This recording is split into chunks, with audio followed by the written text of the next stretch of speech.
Imagine walking through the lively streets of 18th-century New Orleans, horse-drawn carriages clattering over cobblestones, the scent of fresh bread drifting from corner bakeries, the sounds of fiddles and drums spilling from hidden courtyards.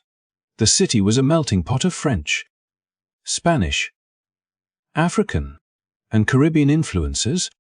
Brightly dressed women moved with quiet confidence, their laughter mixing with the rhythm of the marketplace. Yet, beneath the vibrant colors and festive music, a quiet storm of control and prejudice was brewing.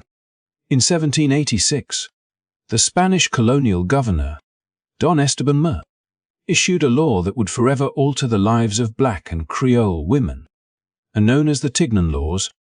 It required these women to cover their hair whenever they appeared in public.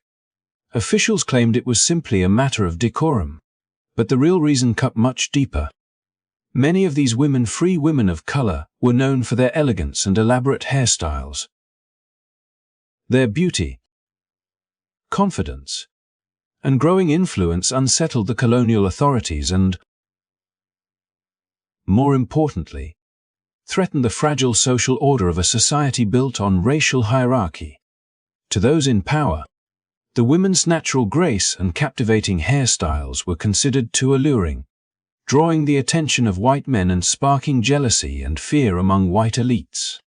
By forcing black and Creole women to wrap their hair beneath scarves or handkerchiefs, the law sought to make them less visible, less desirable, and ultimately less powerful. But these women refused to be diminished. What the law intended as a symbol of shame, they transformed into a powerful statement of identity.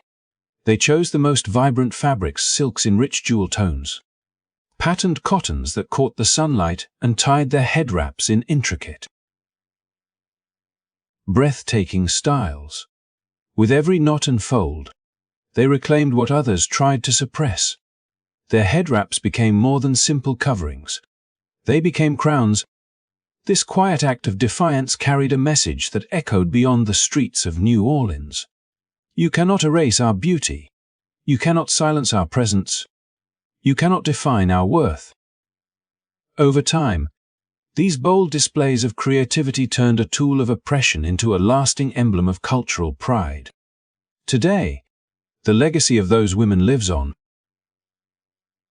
Modern head wraps, from African prints to contemporary designs, are more than fashion statements. They are living history. They remind us of the courage it takes to turn injustice into empowerment and to stand proudly in one's identity, no matter the obstacles. If this story inspires you as much as it inspires us, join our community in exploring more hidden chapters of history. Like this video, share it with friends, and subscribe to our channel so you never miss the next powerful story of resilience and triumph. Together, we can keep these voices alive and ensure that the lessons of the past continue to shine a light on the future. As decades passed after the days of the Tignon Laws, the stage of American injustice shifted, but the melody remained hauntingly familiar. The head wraps of 18th-century New Orleans had once symbolized the quiet resistance of women who refused to be diminished. Yet as the 19th century wore on and the Civil War ended, a new generation of black men and women stepped into a nation that promised freedom but guarded its gates with invisible chains. The Emancipation Proclamation had broken the legal bonds of slavery, and the 15th Amendment had declared the right to vote could not be denied on the basis of race. On paper, the United States seemed to be walking toward a brighter dawn. But in the southern states, where the memory of lost plantations still burned in the hearts of those who had once held power, a new and more subtle form of control emerged, clothed not in the blunt cruelty of whips, but in the quiet cunning of laws. Politicians and lawmakers, determined to preserve the old social order, began crafting barriers that looked neutral but struck with precision. They knew they could no longer openly forbid black citizens from casting a ballot, so they hid their intentions behind the polite language of qualification. Literacy tests became their weapon of choice. These were no ordinary examinations of reading skill. They were puzzles designed to confuse even the most educated. A man might be handed a slip of paper with instructions to write every other word of a sentence, while simultaneously capitalizing every third word he wrote. Another might be asked to explain an obscure clause of the state constitution, its dense legal phrases twisting like a maze. There were no clear answers and, crucially, no appeal. The test was administered before white officials who could fail an applicant for the slightest hesitation or a single mispronounced word. It was less a measure of literacy than a performance staged to justify a decision already made. And if, through patience or sheer brilliance, someone managed to pass, another obstacle waited. Poll taxes required every voter to pay a fee simply to approach the ballot box. The sum might seem small to those who owned land or controlled commerce, but for sharecroppers living at the mercy of fluctuating harvests, it was a mountain of debt. Worse still, the tax was often cumulative. If a man had been unable to pay for several years, he owed not just the current fee but the total of every missed payment since he reached voting age. In Georgia and many other states, this meant that a single missed year could snowball into a sum that no laborer could hope to pay, ensuring that the ballot remained forever out of reach. The final twist of the knife came with what lawmakers proudly called the grandfather clause. It allowed anyone whose grandfather had been eligible to vote before the Civil War to bypass both the literacy tests and the poll tax. On the surface it appeared to be an act of fairness for poor farmers of every color. But it was a carefully designed loophole. Because enslaved people and their descendants had been barred from voting, no black family could meet the requirement. It was an inheritance of exclusion disguised as an act of mercy, a quiet guarantee that the power of the vote would remain almost exclusively in white hands. These measures did not merely discourage participation. They reshaped the political landscape. Entire counties that once held thriving black communities saw their voting rolls shrink to a fraction of their potential. Elections became performances in which the outcome was already written, and the voices of thousands were silenced not by overt violence but by a slow, grinding bureaucracy. The ballots, which should have been the symbol of a new democracy, became instead a fortress guarded by invisible gatekeepers. Yet even in the face of such calculated suppression, the same spirit of resilience that had turned headwraps into crowns refused to disappear. Black leaders organized schools and night classes to teach reading and writing, not only to children but to adults determined to claim their rights. Churches became centers of political education where men and women studied the Constitution by candlelight, preparing for the day when their knowledge might finally break the walls built around the vote. Community organizers raised funds to help neighbors pay the poll tax, passing coins hand to hand in quiet acts of solidarity. The struggle stretched on for decades, each small victory met with new forms of resistance. But over time the movement for civil rights gathered momentum. Court cases challenged the legality of the taxes, and protests shone a harsh light on the cruelty of the tests. Finally, the 24th Amendment to the Constitution outlawed poll taxes in federal elections in 1964, and 2 years later the Supreme Court's decision in Harper v. Virginia Board of Elections declared them unconstitutional in state elections as well. Literacy tests were struck down soon after, their carefully constructed facade of fairness exposed as the weapon it had always been. The journey from the bright scarves of the Tignan women to the long fight for the vote is more than a sequence of historical events. It is the story of how oppression changes shape yet keeps the same aim, to silence voices and preserve power. But it is also the story of a people who refused to be quiet, who found ways to turn every attempt at erasure into a reason to stand taller. The same creativity that once turned a forced head covering into a symbol of pride later fueled a movement that demanded the right to speak at the ballot box. It reminds us that the path toward equality has never been a straight line. But with every generation that rises to meet injustice, the circle of democracy grows wider and the promise of freedom becomes more real. As the long battle for voting rights pressed forward, and the country began to reckon however imperfectly, with the deep inequities of its past. Another layer of injustice revealed itself in places few thought to question. In the mid-20th century, cities like Pittsburgh were proud symbols of American industry and innovation. But behind the roar of steel mills and the hum of bustling neighborhoods lay an emergency care system quietly divided along the color line. When sirens wailed through the narrow streets, the sound did not carry the same promise for every citizen. Ambulances, like schools and buses before them, were segregated. For black families, calling for help often meant waiting for a vehicle that might never arrive in time. Critical minutes, those slender chances between life and death, were lost not to traffic or weather, but to policy and prejudice. In those, the very idea of professional emergency medicine was still in its infancy.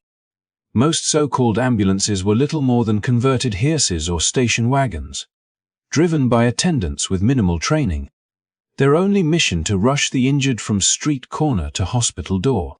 For black patients, even this fragile lifeline was often frayed. White-run ambulance services frequently refused to enter certain neighborhoods or delayed their response until it was too late. Hospitals themselves, especially those serving the white majority, sometimes turned away black patients or relegated them to segregated wards. It was a quiet crisis, invisible to those who never had to dial for help from a black neighborhood, yet devastating to those who lived with its consequences. In 1967, amid the tense social currents of the civil rights era, a bold and transformative experiment began to take shape. The city of Pittsburgh, faced with mounting evidence that its emergency care system was failing its most vulnerable citizens, partnered with the equally visionary leaders of the black community to create something entirely new: the Freedom House Ambulance Service. Conceived not just as a response to inequality, but as a reimagining of what emergency medicine could be. Freedom House recruited men and women from the very neighborhoods long neglected by traditional services. Many of these recruits were unemployed or underemployed, individuals whom society had often overlooked or dismissed. Under the guidance of Dr. Peter Safar, a pioneer in resuscitation medicine and often called the father of CPR, these recruits were trained to a level of skill unheard of in American ambulances. They studied anatomy, learned to administer oxygen, mastered the use of defibrillators, and became adept at advanced life-saving techniques that few doctors outside of hospitals even understood at the time. What emerged was not simply a group of drivers, but a corps of highly skilled paramedics, capable of providing sophisticated medical care on the scene and en route to the hospital. Freedom House quickly proved that its mission was more than idealistic rhetoric. The new paramedics responded to calls with speed and professionalism, treating patients of every race and background with equal care. Their work saved lives that would otherwise have been lost. But it also shattered stereotypes that had long limited the perception of black medical professionals. Newspapers began to take notice. Stories spread of lives saved in the back of those black and white ambulances, of heart attack victims revived and accident victims stabilized long before reaching an emergency room. Their success did more than challenge the old racial barriers. It rewrote the very blueprint of emergency care in America. The concept of the modern paramedic, highly trained, equipped with advanced tools, capable of bringing hospital-level care to the street, was born not in the comfortable suburbs or elite institutions, but in the heart of a black-led initiative determined to close the deadly gap of inequality. Freedom House work demonstrated that competence and compassion knew no color line, and that those once marginalized could, when given opportunity and training, lead the way in innovation. Yet their path was not free of resistance. As the program flourished and national attention grew, city officials who had once dismissed the idea of professional emergency medicine began to covet its success.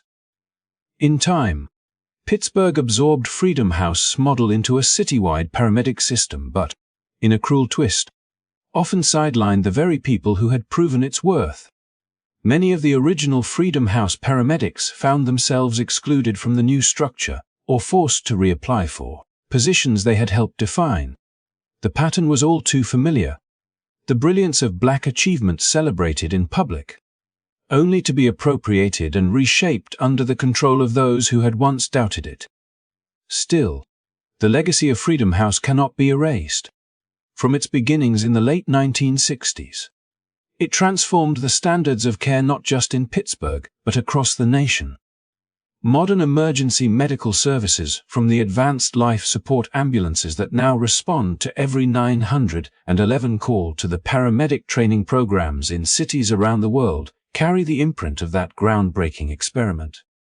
When we trace the long arc from the fight for equal voting rights to the innovations of Freedom House, a clear thread emerges: the relentless determination of a community to claim not only the rights promised on paper, but the dignity of full and equal care in every aspect of life. The struggle for justice was never limited to ballots or courtrooms. It lived in the simple but profound insistence that every life, in its most vulnerable moment, deserved the same swift hand of help. The wail of a siren, once a sound of unequal promise, became through the work of Freedom House a signal of hope that belonged to everyone. Their story reminds us that true progress is measured not only by the laws we pass, but by the compassion we deliver when every second counts. Even as the courageous women of 18th century New Orleans transformed a symbol of attempted shame into a crown of cultural pride, and decades later determined voters in the South fought to overcome rigged literacy tests and the weight of cumulative poll taxes. And while the pioneers of Pittsburgh's Freedom House ambulance service were proving that equal care could be both life-saving and revolutionary, there remained many corners of the United States where the very presence of black citizens was treated as something to be erased. These were the towns that carried an unspoken yet unmistakable warning. The places later known as sundown towns, where the setting sun signaled not the quiet close of another day, but the beginning of a peril that stretched far beyond the reach of street lamps and evening stars. From the outside, these communities often looked like the ideal of small-town America. Neat rows of houses, a courthouse square, children playing on tree-lined streets as church bells rang at dusk. Yet beneath this postcard charm, signs both literal and whispered delivered a message of exclusion. Travelers arriving after dark might see a wooden placard nailed to a post at the town limits. Its words stark and chilling: black residents were to leave by nightfall. In other places the warning was carried by rumor, passed from one mouth to another until it became an unspoken law more powerful than any statute. The hour of sunset became an invisible boundary line, and those who crossed it risked arrest, harassment, or worse. For black families moving north during the Great Migration or seeking work beyond the rural South, these towns formed a hidden map of danger. A wrong turn on a lonely highway or an unexpected mechanical failure could place them in a community where their very existence after dark was treated as provocation. Some were met with threats or jeers, others with the sudden appearance of a patrol car whose flashing lights carried no reassurance. A broken taillight or a car stalled by the roadside could become a test of endurance as the last rays of sunlight disappeared, each minute carrying the weight of menace. The enforcement of these unwritten rules varied from town to town but shared a common intent: to keep black residents out and to shape the demographic future of entire regions. In some places, local officials cloaked their actions in the appearance of law, using ordinances or vagrancy charges as tools of intimidation. Elsewhere, the threat came from groups of men who needed no badge, only the darkness and the confidence that their violence would go unpunished. Arrest, humiliation, the smashing of property, even the risk of physical harm — these were the mechanisms by which the sunset became a deadline for survival. This system of exclusion was not a mere relic of a distant past. It helped create patterns of segregation that endure long after the signs were removed. By driving black families away generation after generation, these towns secured a racial homogeneity that shaped property values, school districts, and political power. Banks and realtors reinforced the pattern with discriminatory lending and restrictive covenants. ensuring that the absence of black neighbors remained an unspoken but enduring fact. The result was not only the physical segregation of communities, but the quiet reinforcement of an economic divide that continues to influence who has access to resources and opportunity. Yet, as with the women who turned the Tignon into a symbol of resilience, the disenfranchised voters who challenged poll taxes and literacy tests, and the Freedom House paramedics who revolutionized emergency medicine, the existence of sundown towns also sparked acts of courage and resistance.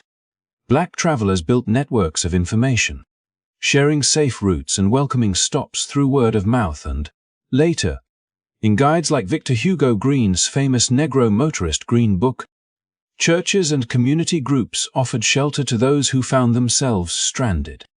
Each of these small acts directions quietly given. A porch light left on for strangers stood as quiet defiance against the manufactured fear that tried to shrink their world.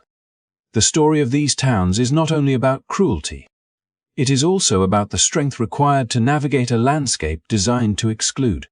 Families learned to read subtle signals, to sense when a smile masked hostility, to measure the fading light with a practiced eye. Their vigilance was itself a testament to survival, a daily discipline that turned every journey into an act of resolve. Today, many of these communities present themselves as ordinary American towns, their violent history rarely mentioned on welcome signs or in local histories. Yet the legacy remains in the shape of neighborhoods and in the economic and political divides that continue to define who feels at home and who is treated as an outsider. To trace the arc from the headraps of New Orleans to the ballot battles of the Deep South, from the wail of a Freedom House ambulance to the silent menace of a sundown town, is to see how the struggle for dignity and equality has unfolded across centuries and landscapes. It is a reminder that the quest for justice is never confined to a single moment or victory. It lives in the courage to transform an insult into a symbol, to challenge laws meant to silence, to deliver care where others would deny it, and to keep traveling the road even when the fading light carries the weight of an unspoken threat. In that long journey, every act of resilience, whether a brightly tied head wrap, a bullet cast against the odds, a siren cutting through the night, or a traveler refusing to be turned back, becomes part of a larger story that continues to shape the nation's conscience and its hope for a more just future. Long before the courageous women of New Orleans wrapped their Tignons into crowns of pride, and long before the tireless efforts of black voters challenged confusing literacy tests and burdensome poll taxes, and decades before the sirens of Freedom House ambulance service cut through the night to save lives in Pittsburgh's underserved neighborhoods, there was a struggle even more fundamental, one waged in the quiet corners of homes, behind the shuttered windows of cabins, and on the hidden banks of rivers where the risk of punishment was constant. Yet the hunger for knowledge burned brighter than fear.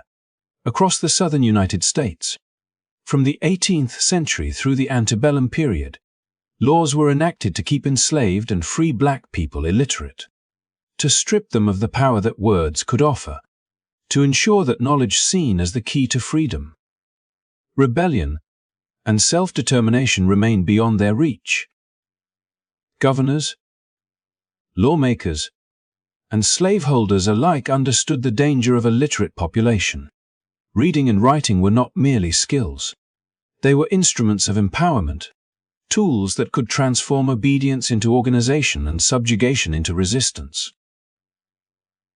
South Carolina, for example, led the charge, embedding into its Negro Act in 1739 explicit prohibitions against teaching enslaved people to read or write. Other states soon followed, each fearful that knowledge would embolden those they sought to control, that a word learned, a passage understood, a letter written might ignite unrest, rebellion, or the pursuit of liberty. After Nat Turner's rebellion in 1831, which shook Virginia to its core with the deaths of dozens of white men, women, and children, the clampdown on literacy became even more severe. Slaveholders' paranoia reached fever pitch, as they imagined that even the smallest spark of education could inspire insurrection. that an understanding of the written word could translate directly into strategies for freedom. The very act of teaching a child to read became a radical and dangerous endeavor, punishable by law and by the brutal enforcement of fear.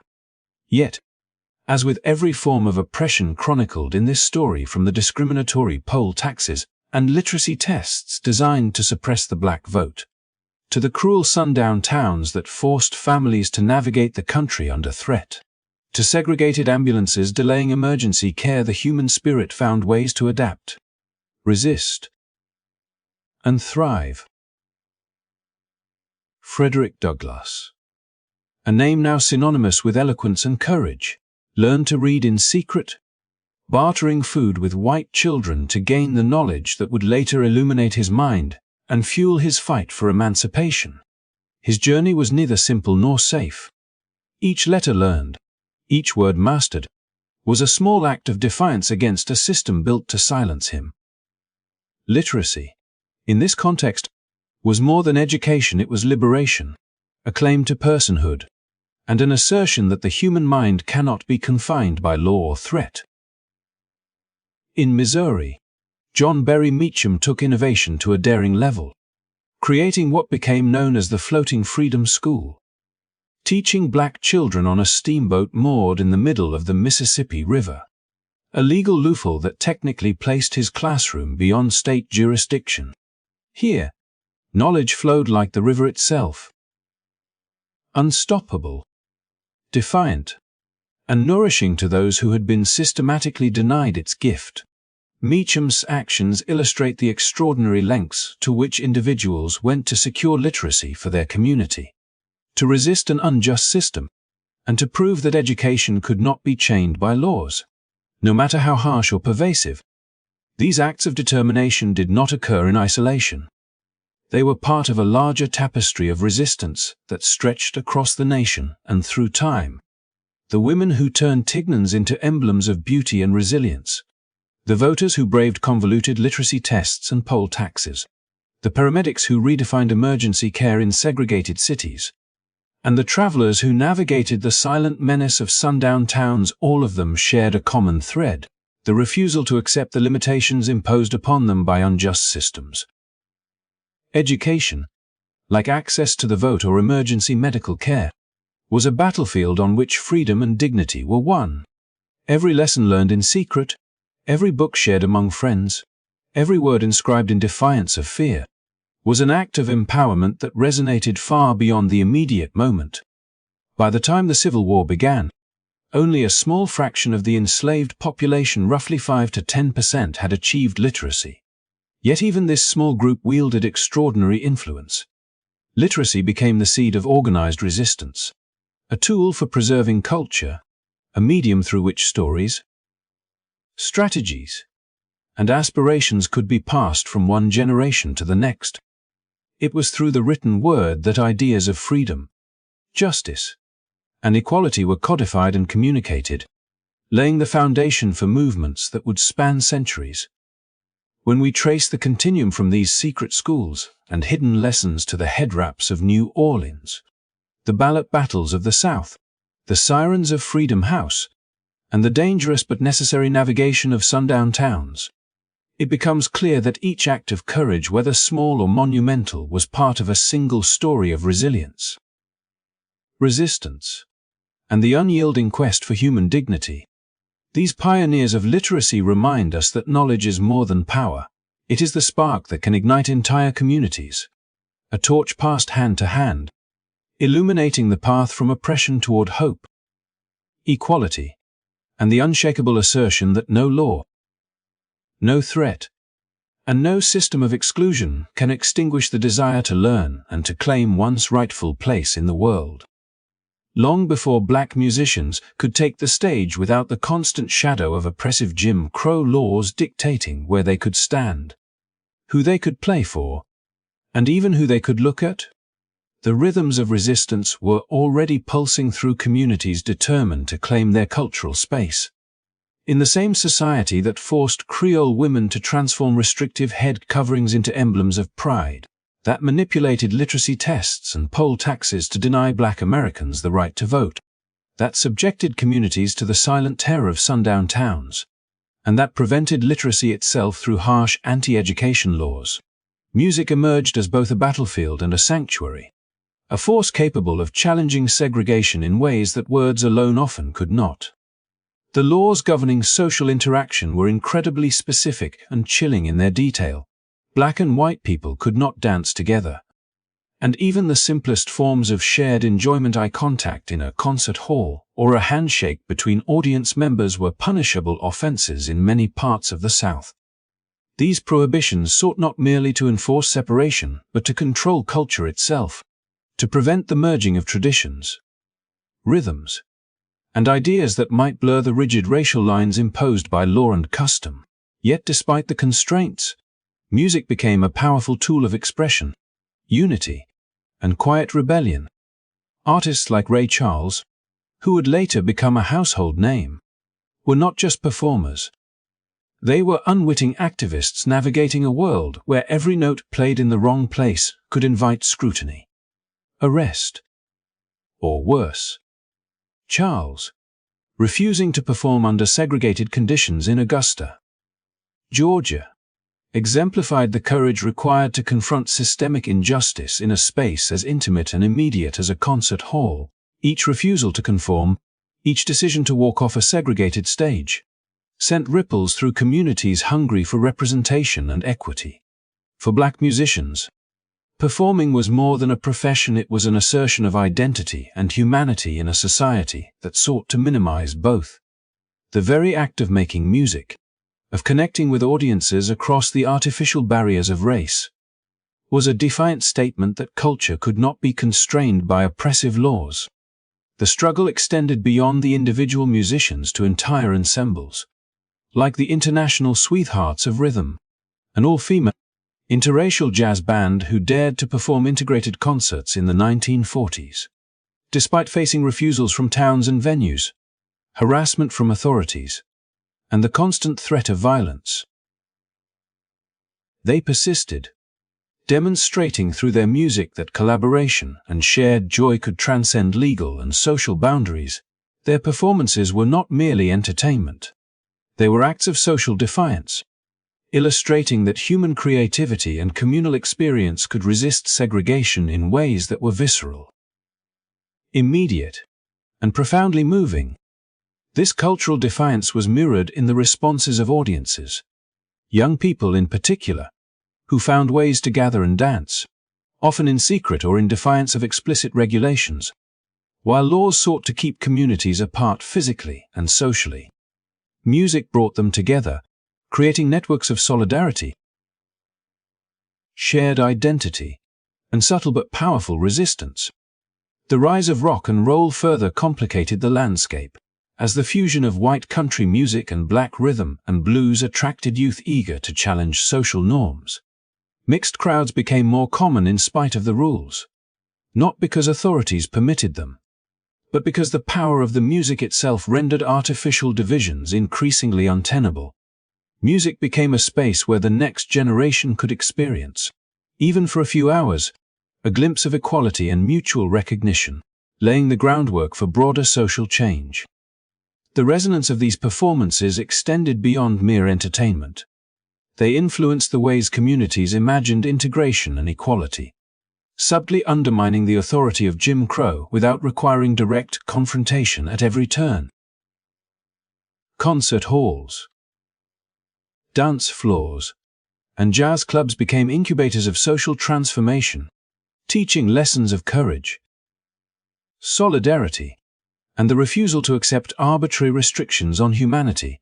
In parallel with literacy struggles, voting rights battles, the fight for accessible emergency services, and the navigation of sundown towns, music offered both a symbolic and tangible challenge to systemic oppression, proving that culture could operate as a domain of liberation.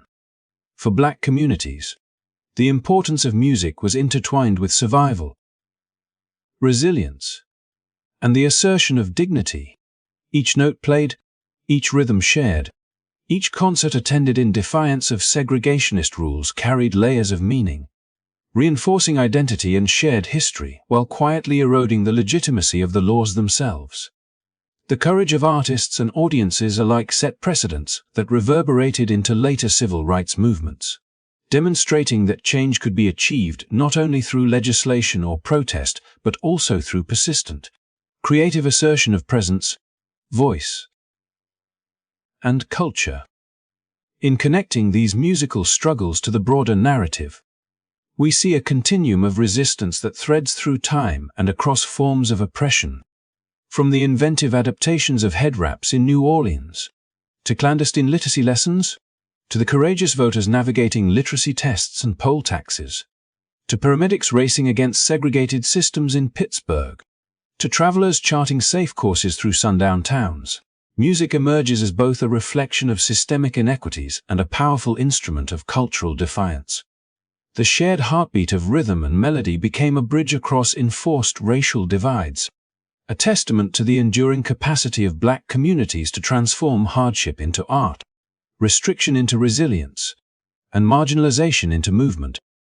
Music, in this context, was more than entertainment. It was a living narrative of resistance, a continuation of the long fight for equality, and a reminder that even in the most restrictive and unjust circumstances, the human spirit finds ways to assert freedom, dignity, and joy. The legacies of these performances continue to echo today, reminding us that culture, like knowledge, access to care, or the simple right to vote, is inseparable from the struggle for justice, and that the courage to challenge unjust systems can resonate for generations, shaping society in profound and lasting ways. Long before the historic Supreme Court decision in Loving v. Virginia, the lives of countless Black Americans were constrained not only by segregated schools, poll taxes, literacy tests, and sundown towns, but also by deeply personal laws that reached into the very core of human relationships, dictating who one could love, marry, and build a family with. Anti-miscegenation laws, enacted across southern states and occasionally in other parts of the country, criminalized marriages between individuals of different races, embedding racial hierarchy into the most intimate spheres of life and reinforcing the pervasive ideology of white supremacy. These laws were not simply symbolic. They were enforced with the full weight of the legal system, often resulting in arrests, fines, social ostracism, and even violent intimidation for those who dared defy them. In this landscape of control and oppression, love itself became a site of resistance, a quiet yet profound challenge to the structures of racial domination that permeated every aspect of public and private life. The personal courage required to confront these prohibitions was immense. Couples like Richard and Mildred Loving, who dared to marry across racial lines in Virginia in the 1950s, faced constant surveillance,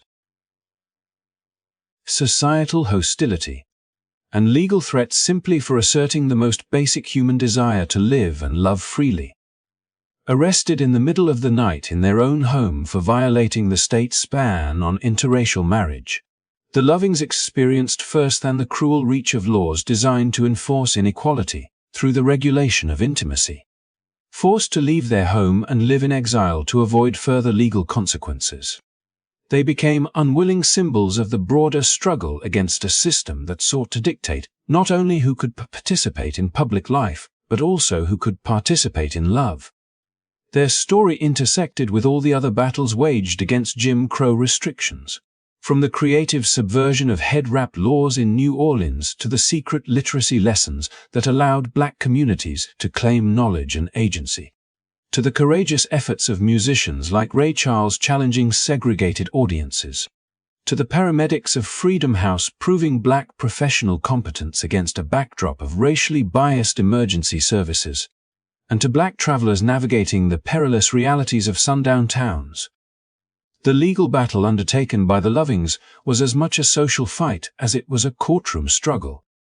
Their challenge to Virginia's anti-miscegenation law culminated in a unanimous 1967 Supreme Court ruling, declaring such bans unconstitutional under the 14th Amendment's Equal Protection Clause. fundamentally affirming that the freedom to marry is a fundamental human right that cannot be restricted by arbitrary racial classifications. The significance of this ruling extended far beyond the Lovings themselves.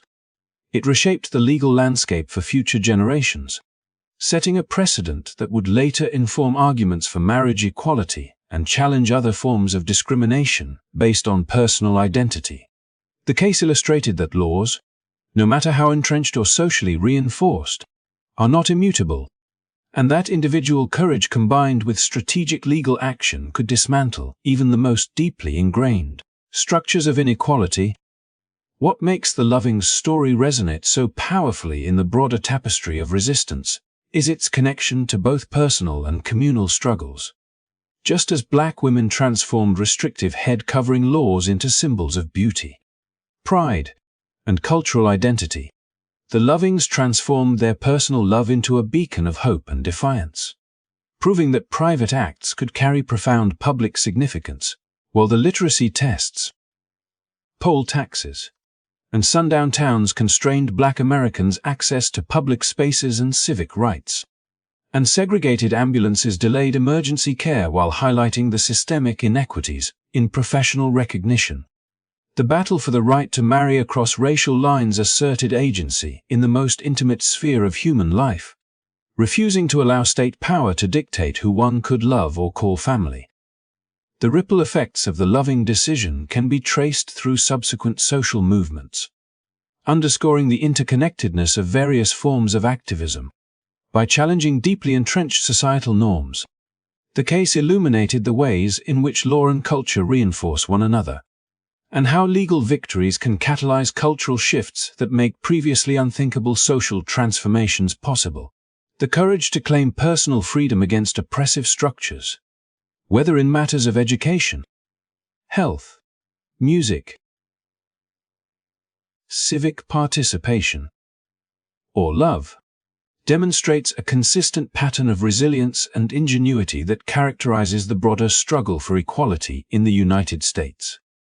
In contextualizing the Loving case alongside other historical forms of oppression, it becomes evident that civil rights progress often relied on both collective action and individual bravery. Communities had to navigate the dangers of sundown towns while creating networks of safety. Musicians had to confront segregated performance spaces while asserting cultural expression.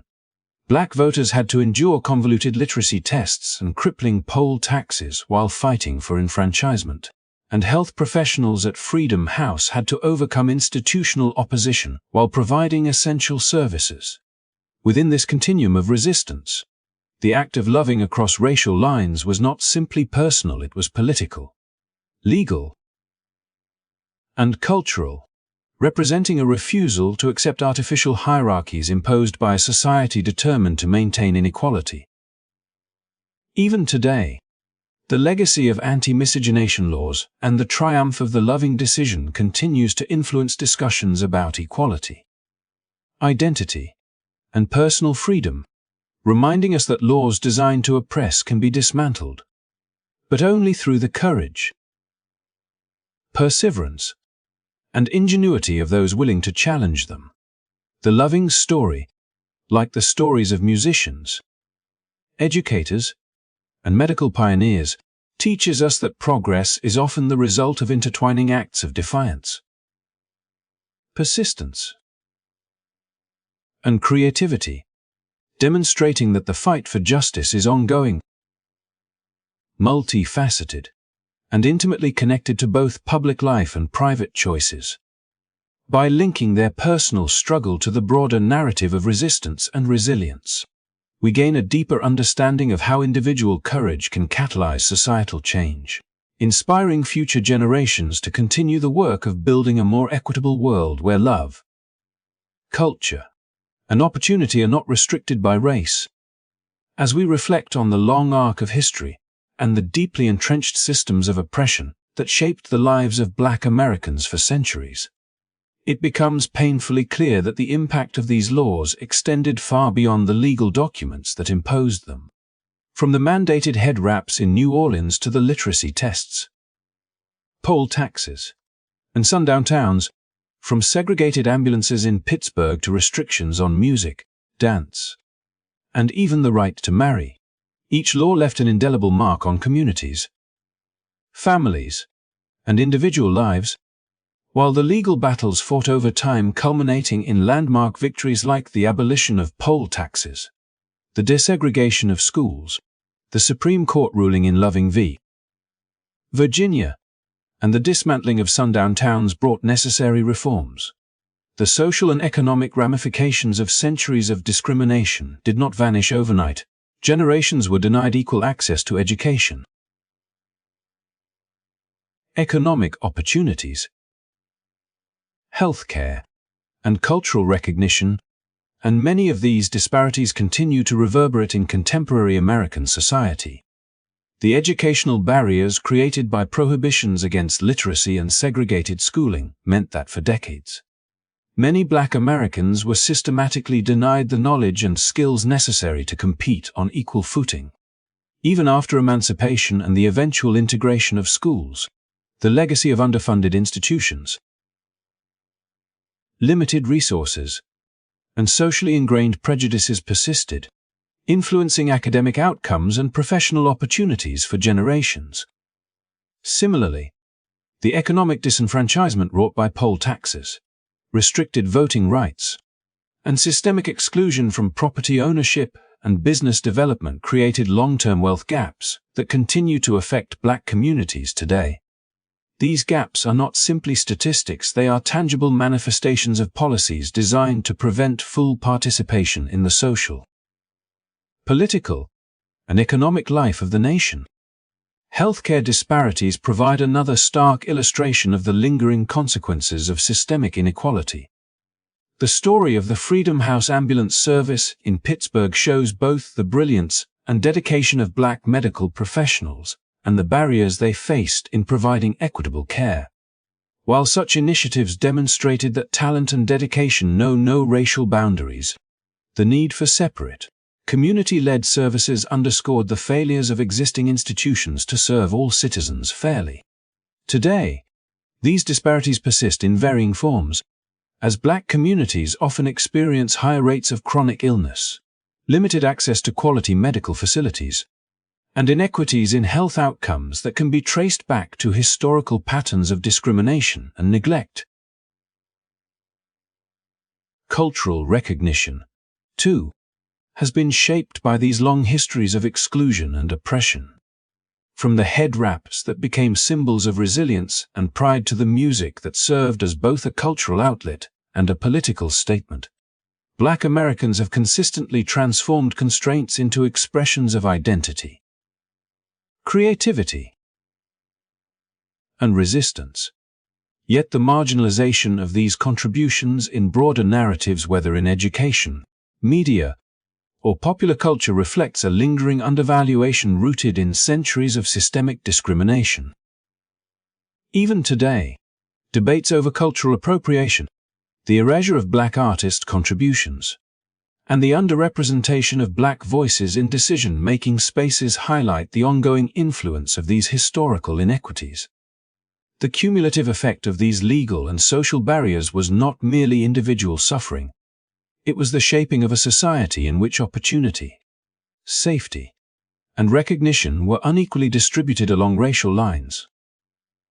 Sundown towns, anti-miscegenation laws, literacy tests, poll taxes, segregated public services, and restrictions on cultural expression were more than isolated injustices. They were interconnected components of a social system designed to enforce hierarchy and suppress agency. Yet, in the face of such overwhelming adversity, the stories of resistance, resilience, and creativity illuminate a path forward.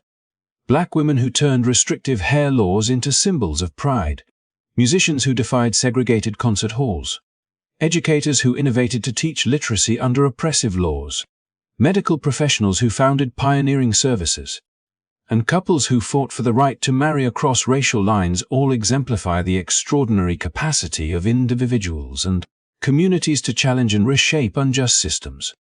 As we consider the legacy of these injustices, It is essential to recognize that while laws can change, the social and cultural habits that underpin inequality require ongoing attention, awareness, and activism. Addressing the consequences of historical discrimination involves more than revisiting statutes.